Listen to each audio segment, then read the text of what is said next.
माँ माँ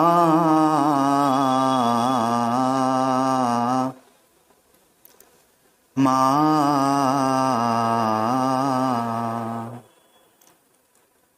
माँ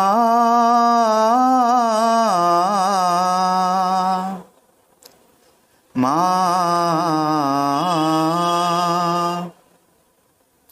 माँ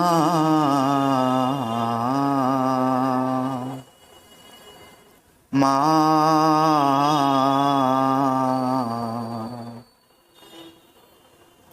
मुस्कुराती रहो माँ हृदय में सदा, गीत तेरा जगत को सुनाता रहूं।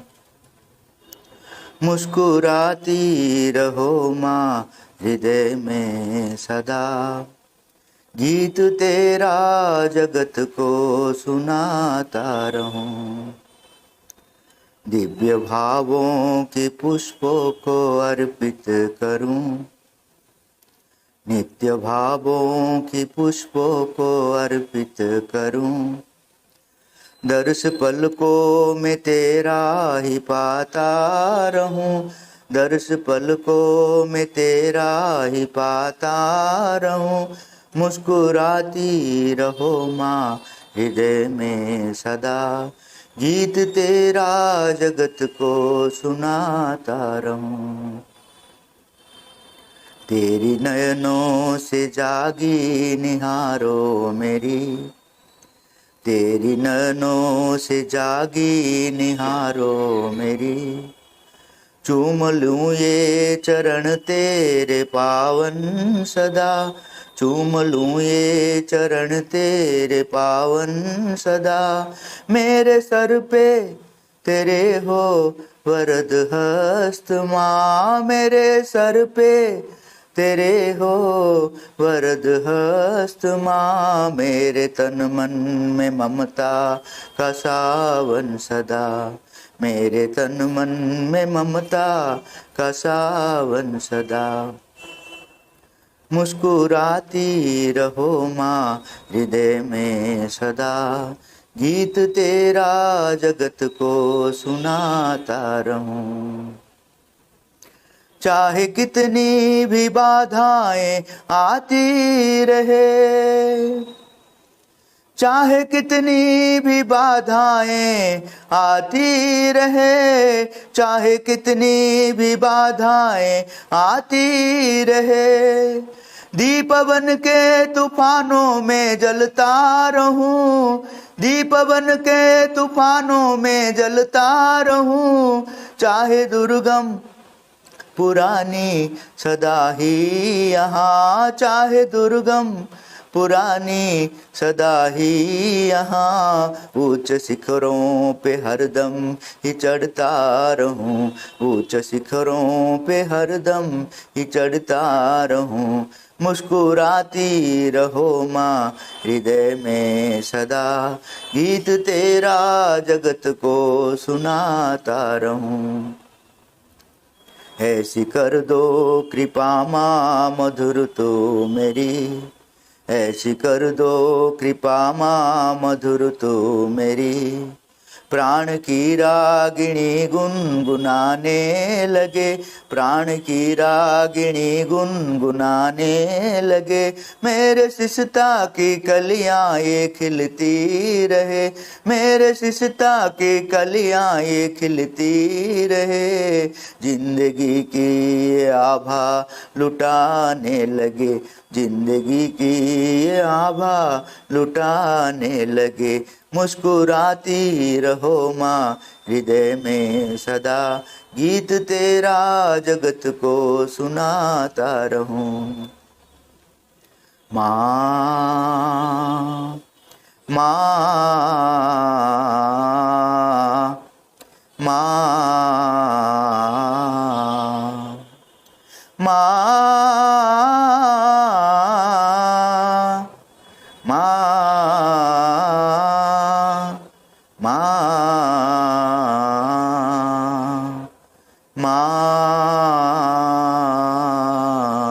गीत तेरा जगत को सुनाता रहूं, गीत तेरा जगत को सुनाता रहूं।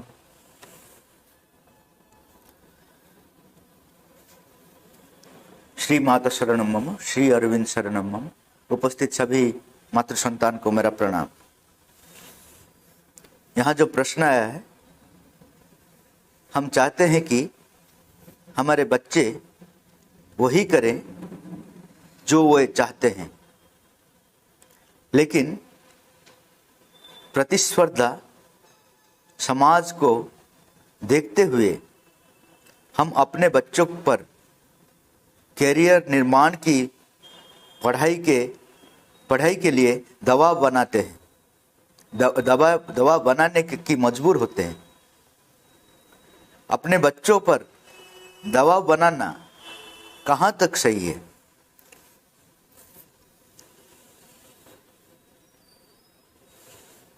भारतीय जो शिक्षा है उसमें दबाव का चीज नहीं है।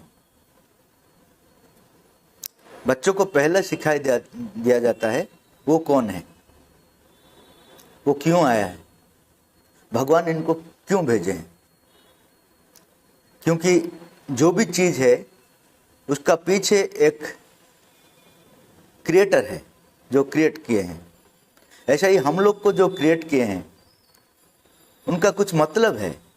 ऐसा ही हम लोग आ गए हैं, कुछ मतलब है। तो जब बच्चा जन्म लेता है, अभी क्या होता है कि उसको हम लोग इधर उधर खिलाते, उसके बाद ज्वाइन कर देते हैं स्कूल में। वो कुछ पढ़ने शुरू कर देता है और दुनिया में जो होता है वही वो सीख लेता है। दुनिया में लोग जो चाहते हैं उसी का प्रभाव उनका ऊपर पड़ता है। वो वही करता है जो दुनिया चाहता है, जो पिता माता चाहते हैं। तो वो एक मशीन बन जाता है अपना। इसलिए अभी देखिए कि जो भी जितना बड़ा पोस्ट में हो, उनका अंदर में आनंद नहीं है। बहुत पैसा है, बहुत बड़ा बड़ा बिल्डिंग है, बहुत पावर है, लेकिन वो अंदर में खुश नहीं है। खुश इसलिए नहीं है क्योंकि वो जिस काम के लिए आए हैं वो नहीं करता है। भगवान उनको किस लिए भेजा है उसको पता नहीं। वो थोड़ा सा भी प्रयास भी नहीं किया। कोई अगर बोल दिया डॉक्टर होने से ज्यादा अच्छा है, प्रेस्टीज मिलेगा, पैसा मिलेगा, तो हो जाता। क्योंकि वो इसलिए आया नहीं, इसलिए उसमें मन नहीं जाता है। इसलिए पैसा के लिए हर आदमी काम करते हैं। क्यों? क्योंकि काम में आनंद जिसको नहीं मिलेगा वो पैसा के लिए काम करे। जिसको काम में आनंद मिलेगा वो पैसा के लिए काम नहीं करे। पैसा तो जितना जरूरत है उनका जीवन में आएगा ही। और भगवान जिसको सृष्टि किया है उसको खाने पीने का व्यवस्था किए है। हम लोग सिर्फ मूर्ख है जो कि पैसा के पीछे भागते हैं। कैसे जिएंगे, फ्यूचर कैसा होगा। छोटा छोटा चीज, इतना जीव है, उसको कौन देता है? जो जो जरूरत होता है कौन देता है? जो भी भगवान ने सृष्टि किया उसके लिए व्यवस्था भी की है। जंगल में एक फूल खिलता है, उसको कौन पानी देता है? हम लोग तो नहीं देते। लेकिन ये मनुष्य इतना अज्ञान में है कि वो सोचता है कि मेरा फ्यूचर को मैं देखूंगा। उनका फ्यूचर उन्होंने बनाया। उनका साथ कनेक्शन होने से पता चलेगा हम लोग किसके लिए आए। उसको बोलते थे आत्मज्ञान। मैं कौन हूं? वो था हमारा पहले गुरुकुल आश्रम में, वही था। जब श्री राम गए थे वशिष्ठ का पास, उनका गुरु, वो एक कुटीर में थे, डोर क्लोज हुआ था, तो वो नॉक किया डोर। अंदर से वशिष्ठ जी पूछ रहे हैं कौन हो तुम, कौन हो? अगर हम लोग होते तो बोल देते निराकर, MBBS MS जो भी क्वालिफिकेशन है बोल देते। लेकिन श्री राम जो दशरथ राजा का पुत्र है वो बोलते हैं मैं कौन हूं वही जानने के लिए आपका पास आया हूं। वही है। देखिए डिफरेंस क्या है, हम लोग हमारा बाहर का बायोडाटा बोल देते हैं मैं वही हूँ, वो नहीं है। क्योंकि मैं जब जन्म था वो बायोडाटा नहीं था, मैं चले जाने के बाद दूसरा जन्म लूंगा वो बायोडाटा नहीं रहेगा, रिटायर हो जाने के बाद भी नहीं रहता है। तो असल मैं कौन हूं उसको जानने के लिए एक पहला शिक्षा होता है। जब वशिष्ठ जी निकल आ गए बाहर, उसको आलिंगन किए श्री राम को और बोले यथार्थ शिक्षार्थी। शिक्षार्थी का डेफिनेशन है जो जानना चाहता है मैं कौन हूं। अभी हम लोग कोई भी शिक्षार्थी नहीं है, क्योंकि कोई किसी को भी पता नहीं मैं कौन हूं। बाहर का चीज पता है, कहाँ क्या मिलता है, कहाँ गुपचुप मिलता है, कहाँ फिल्म में क्या चलता है, सब इंफॉर्मेशन हमारे पास है।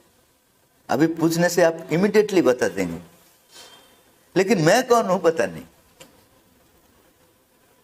ये हालत है हमारा।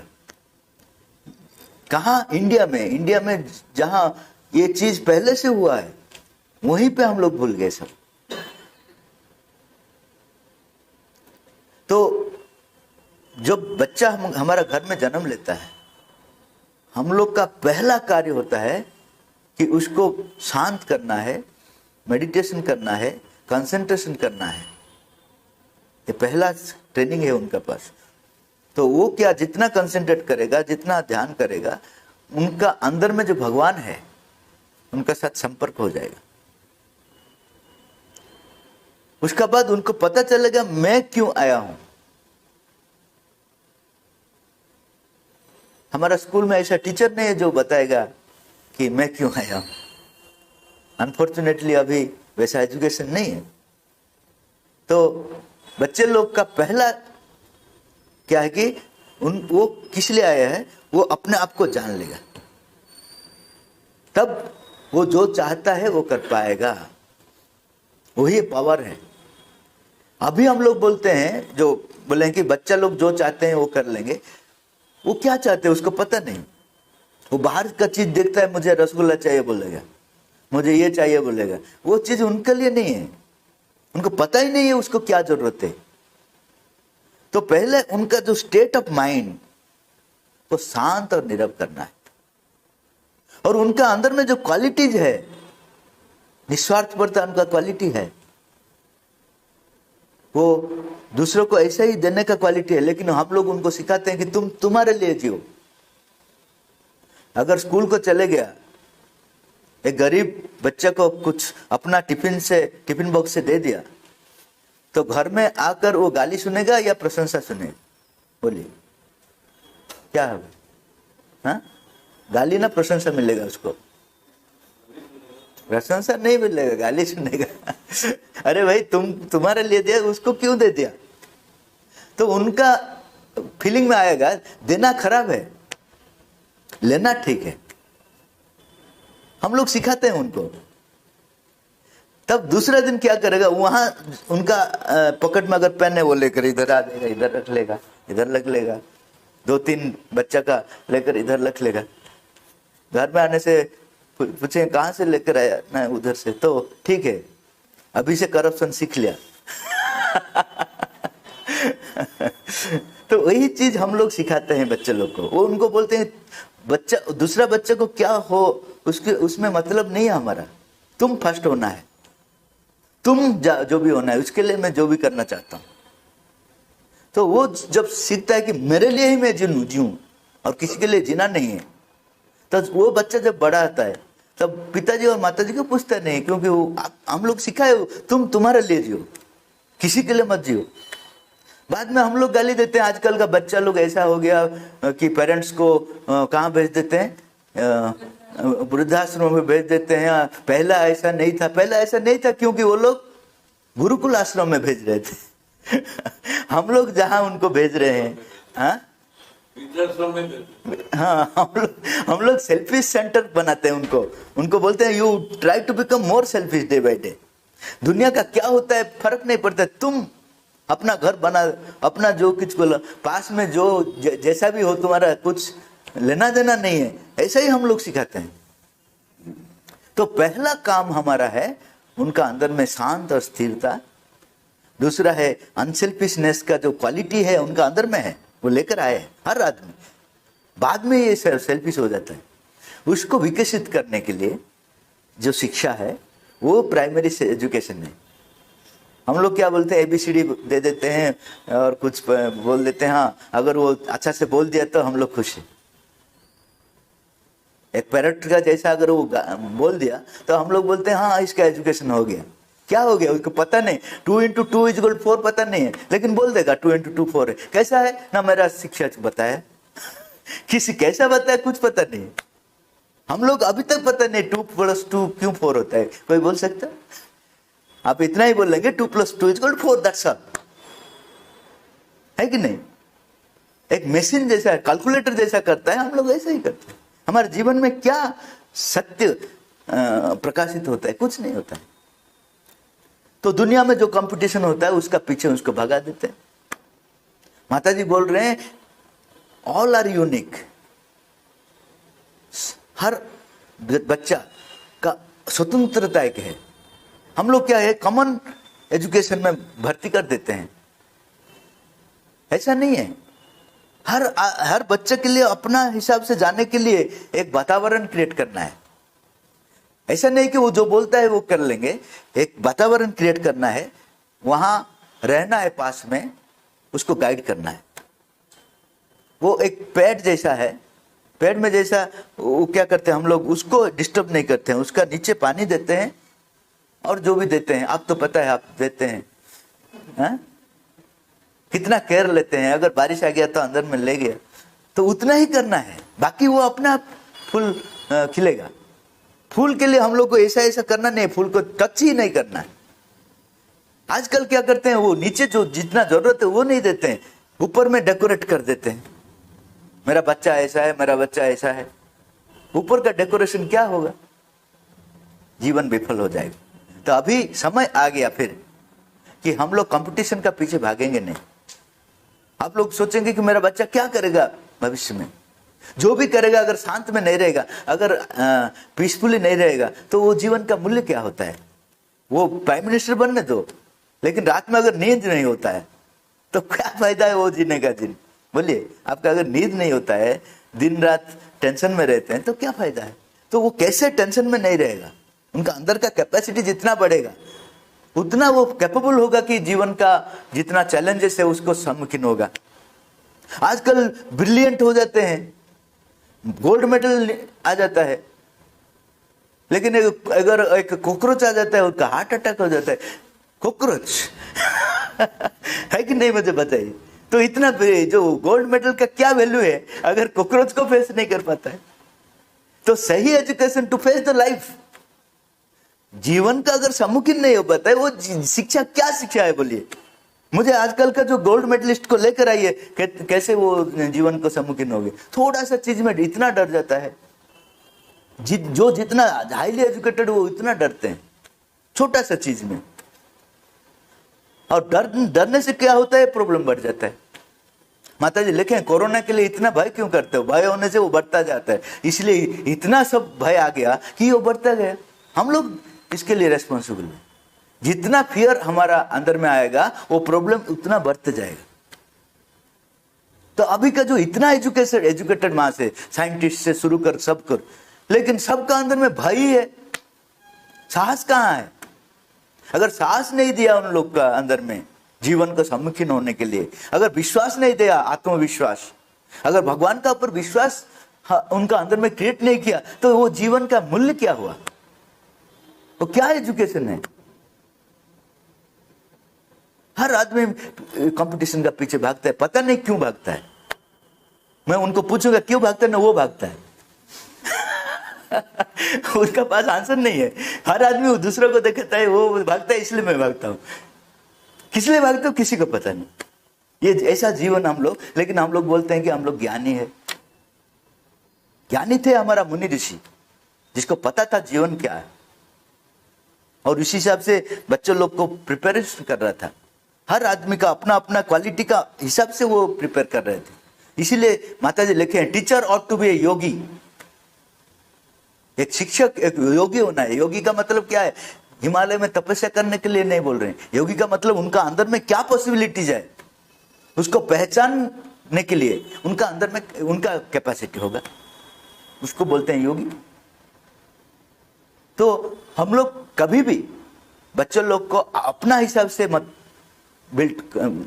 तैयार कीजिए, वो उससे बड़ा ब्लंडर कुछ नहीं है। मैं अगर डॉक्टर नहीं बना तो मैं सपना देखूंगा मेरा बच्चा जैसा भी हो जाएगा। अरे भाई, तुम किस लिए आए हो, वो किस लिए आए? तुम जो नहीं हो पाए उसके लिए जबरदस्ती उसका ऊपर थोप देते हो। ये कैसा जीवन है? हर बच्चे को अपना हिसाब से जाने के लिए देना है, लेकिन अपने हिसाब से जाने के लिए जो कैपेसिटी होना है वो प्रिपेयर होना है। अगर कैपेसिटी नहीं हो तो वो भी गलत करेगा। हम लोग बोलेंगे वो जो चाहता है वही करो, उसको तो पता नहीं क्या चाहना, तो उसके लिए प्रिपेयर करना है उनको। एक कंसंट्रेशन पावर उनका अंदर में आना है। जो 5 मिनट अगर बैठता है, आजकल बच्चे लोग 5 मिनट नहीं बैठ पाते हैं। ऐसे 5 मिनट बैठने से वहाँ वो जो मोबाइल लेकर इधर इधर करेंगे, वहाँ टीवी देख लेंगे, उधर भाग लेंगे, क्योंकि उनका अंदर में वो कैपेसिटी चले गया। 5 मिनट बैठने के लिए कैपेसिटी नहीं है उनका। ये क्या शिक्षा है, क्या एजुकेशन है? तो कभी भी हम लोग उनको जबरदस्ती नहीं करेंगे। एट द सेम टाइम वो जो चाहते हैं वही नहीं देंगे, उनको प्रिपेयर करेंगे जिस हिसाब से उनको पता चलेगा मुझे क्या जरूरत है, उसको बोलते हैं शिक्षा।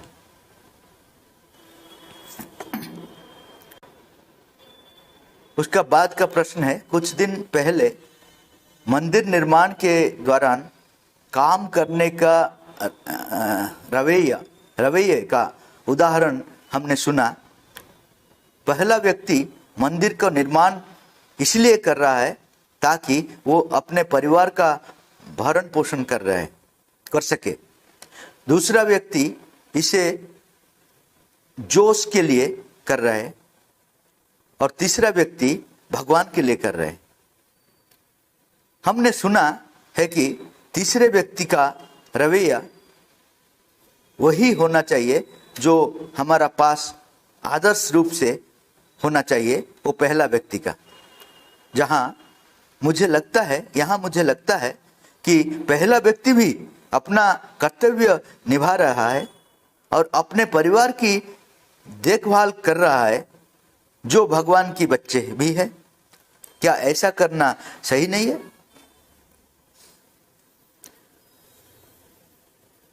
हर चीज सही है, अपना जगह में सही है, लेकिन जो पहला व्यक्ति जो भगवान के लिए कर रहे हैं, बोल रहे हैं, तो क्या होता है कि वो काम का थ्रू में उनके लिए तो पैसा मिलता है, परिवार तो चलता है, और एक दूसरा चीज हो जाता है, भगवान का साथ उनका कनेक्शन हो जाता है। भगवान क्या है? सच्चिदानंद। तो उनका जीवन में आनंद आ जाता है। वही काम मैं अपने लिए कर रहा हूं तो मेरा कनेक्शन भगवान का साथ नहीं होता है। मैं जितना प्रयत्न कर रहा हूं उसी हिसाब से मुझे पैसा मिलता है, उसी हिसाब से मेरा परिवार चलता है। लेकिन अगर तकलीफ आ गया तो उसको सम्मुखीन होने के लिए जो पावर चाहिए वो मेरा पास नहीं है। वो कहां से मिलेगा? वहां मिलेगा, भगवान का पास वो है। आनंद से कैसे सम्मुखीन? अगर मेरा पास कुछ भी नहीं है तब भी मैं आनंद में रह सकता हूं। आदमी लोग का पास सब कुछ है लेकिन आनंद में नहीं रह पाते हैं, क्योंकि अंदर का जो आनंद कहां से मिलेगा? वो भगवान से मिलेगा। इसीलिए प्रैक्टिस करते हैं हम लोग, हर चीज में भगवान का साथ जोड़ो अपने आप को। खाने का समय बोलो मैं नहीं खाता हूं, मेरा अंदर में भगवान खाते हैं। नहाने के समय सोचो कि ये शरीर भगवान का है, मैं शरीर को मैं नहाता हूं। मेरा बच्ची को अगर मैं नहाता हूं, बोलता हूं ये बच्ची भगवान का है, मेरा नहीं है, मेरा घर में है, मुझे वो रेस्पॉन्सिबिलिटी है, लेकिन भगवान का है। तो आपका ट्रीटमेंट कैसा होगा? अगर वो बच्ची भगवान का है, मार देंगे क्या ऐसा टोढ़ा हम लोग जैसे करते हैं? चेंज हो जाएगा, लाइफ चेंज हो जाएगा। एक ही चीज जब आप लोग सोचते हैं, इसलिए बोला गया कि हम लोग जैसे सोच वैसे जीवन, जैसा भाव वैसा जीवन। आप जो भी कर रहे काम, आपका सोच क्या है, आपका भाव क्या है, उसी हिसाब से आपका जीवन बनता है। हमारे विचारों का गुणवत्ता से हमारा जीवन का गुणवत्ता निर्भर करता है, निर्धारित होता है। खुशी वो है जिसका विचार उच्च उच्च और व्यापक होता है। आदमी कब खुश हो सकता है? जब उनका विचार व्याप्त होता है, दूसरों के लिए भी सोचता है, ये जो जगत के लिए सोचता है, इसका मतलब उसका चिंता व्यापक हुआ। उच्च क्या है? भगवान के लिए सोचता है। ये दोनों अगर एक आदमी का अंदर में आ गया तो वो जरूर, उनका फैमिली का पोजीशन जो भी हो, वो गरीब है या धनी है, उसका मतलब नहीं है, वो खुश में रहेगा। अगर पैसा है तो यूज करो, उसमें क्या है, अपने के लिए जितना जरूरत है यूज करो, लेकिन सुख वहां से नहीं मिलेगा, सुख अंदर से मिलेगा। तो वही इसीलिए जो पहला आदमी जो बोल रहा था मैं भगवान के लिए काम कर रहा हूं, उसका मतलब नहीं है कि उसका जो पैसा मिलता है वो नहीं लेता है, लेता है, लेकिन उनका भाव, उनका जो सोच वो ऊंचा होता है। ऊंचा होने से क्या होता है कि ऊपर से जो आनंद है उनका अंदर में भर जाता है, तो आनंद से वो काम करता है, डिजीज भी कम होगा। जब आनंद आ जाएगा अंदर में तो हमारा जीवन में जो डिजीज आता है वो कम जाता है, और सामर्थ्य आ जाएगा, अच्छा से वो काम कर सकेगा खुशी से, तो बहुत चीज वो कर सकेगा, उनका जो कैपेसिटी बढ़ जाएगा। इसीलिए बोलते हैं तुम जो भी काम करो अपने के लिए मत करो, भगवान के लिए करो।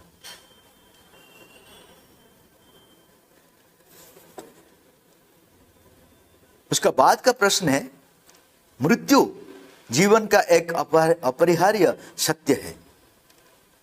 ये जानते हुए भी हम अपने लोगों की मौत से क्यों सदमे में आ जाते हैं? इसलिए आ जाते हैं क्योंकि वो अपना लोग है। हम लोग सोचते हैं वो चले गए, तो कल मैं उनका साथ जी रहा था, वो कितना हेल्प कर रहा था, मेरा जीवन का साथी था, जो भी है, वो जब मेरे से चले गया तो मैं कैसा जीऊं, उसमें मेरा सदमा आता है। दूसरा आदमी, बाहर का आदमी हर रोज मरते हैं, कुछ होता है क्या हमारे लिए? आज पता है कितना आदमी मर गए? कुछ पता भी नहीं होता है हम लोग। अगर सुन लिया तो सोचते हैं क्यों होता है, कैसा होता है, ऐसा दो तीन मिनट सोच देते हैं, उसके बाद भूल जाते हैं, फिर टीवी ऑन कर देते हैं, फिल्म देख देते हैं, है कि नहीं? अपना लोग जब होता है, क्यों होता है कि अपना लोग अगर चले गए तो मैं कैसे जीऊं, तो उसमें सदमा आ जाता है, और कुछ के लिए नहीं। लेकिन अगर पता चलेगा कि तो जो हम लोग शरीर त्याग करते हैं वो एक्चुअली मरते नहीं, हम लोग का ड्रेस चेंज करते हैं,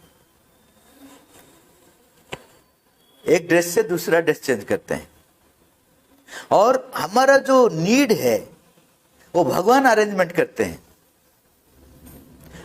इस जन्म में अगर मैं कुछ आदमी का साथ रहा हूं, दूसरा जन्म में दूसरा जगह में जन्म लेता हूं, और दूसरे लोग का साथ में रहता हूं।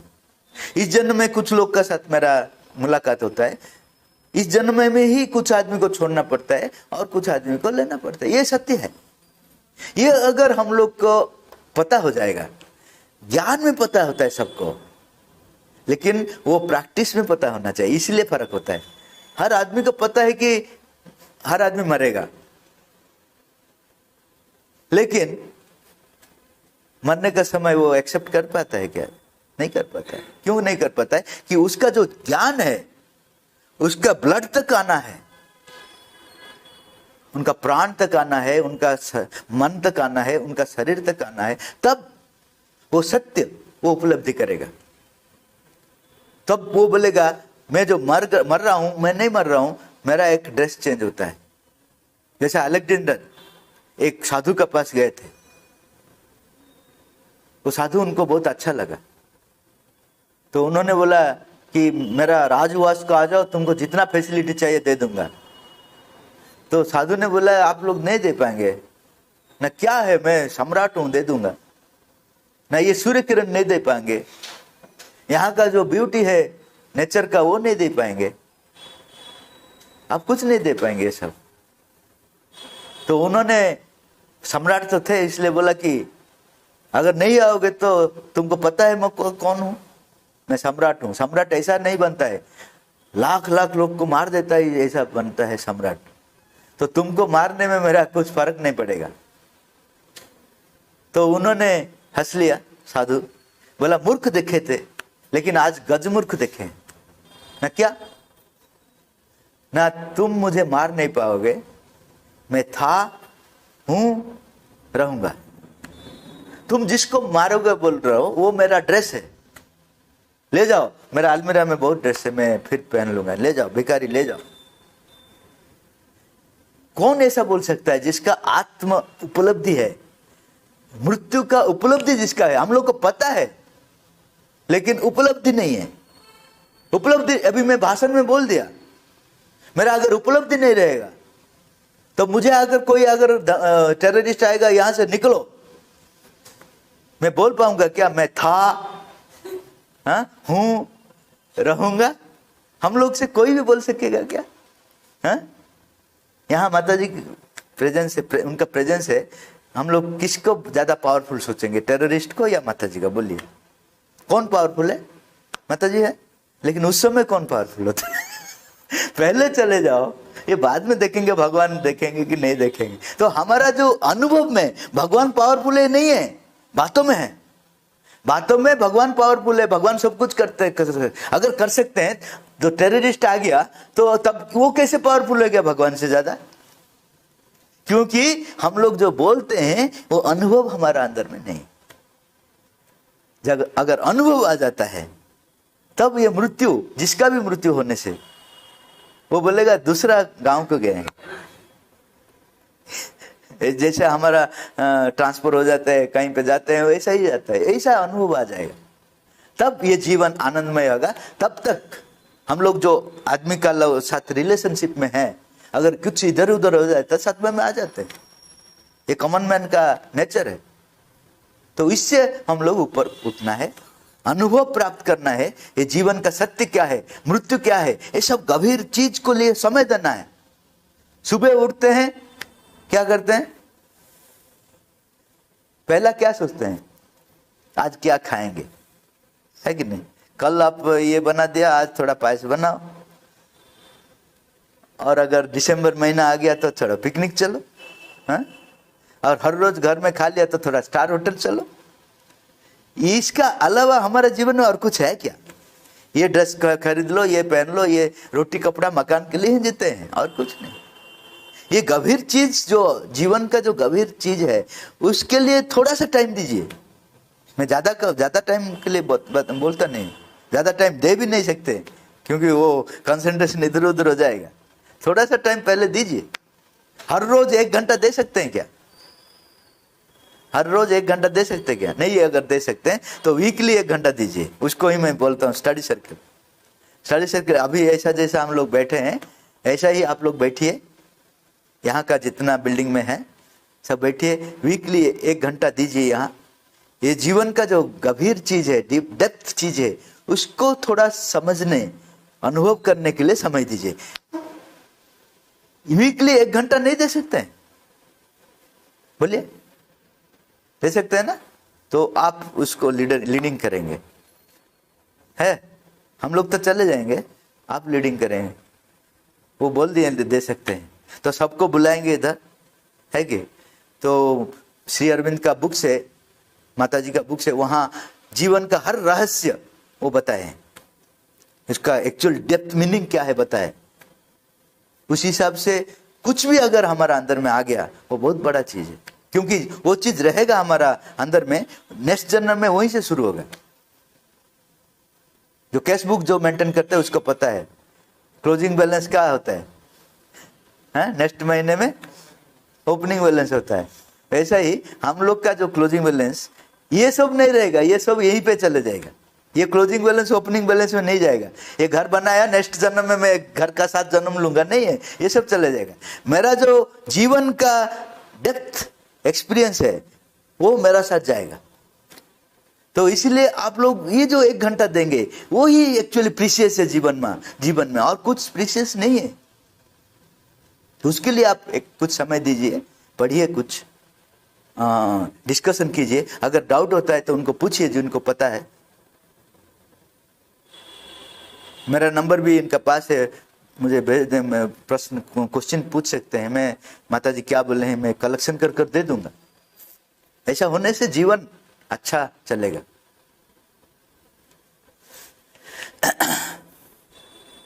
उसका बाद का प्रश्न है, मैंने शास्त्रीय गायन सीखा है और मुझे संगीत से जुड़ना अच्छा लगता है।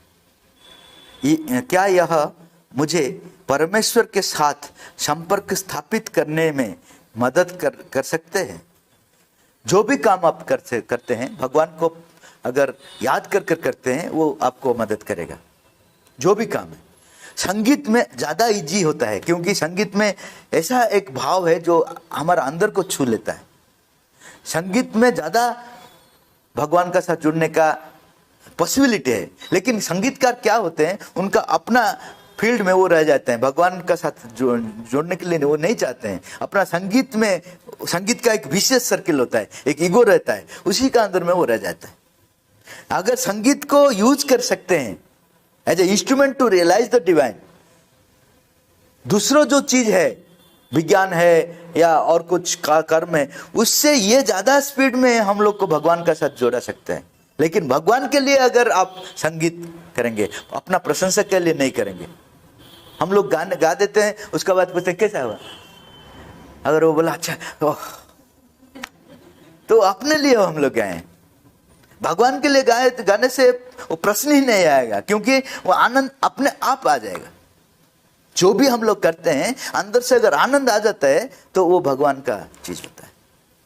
अगर दूसरे का सर्टिफिकेट चाहते हैं तो वो भगवान का नहीं है, वो ईगो का चीज होता है। समझ गए? तो भगवान के लिए आप अगर ये साधना करेंगे तो बहुत अच्छा है।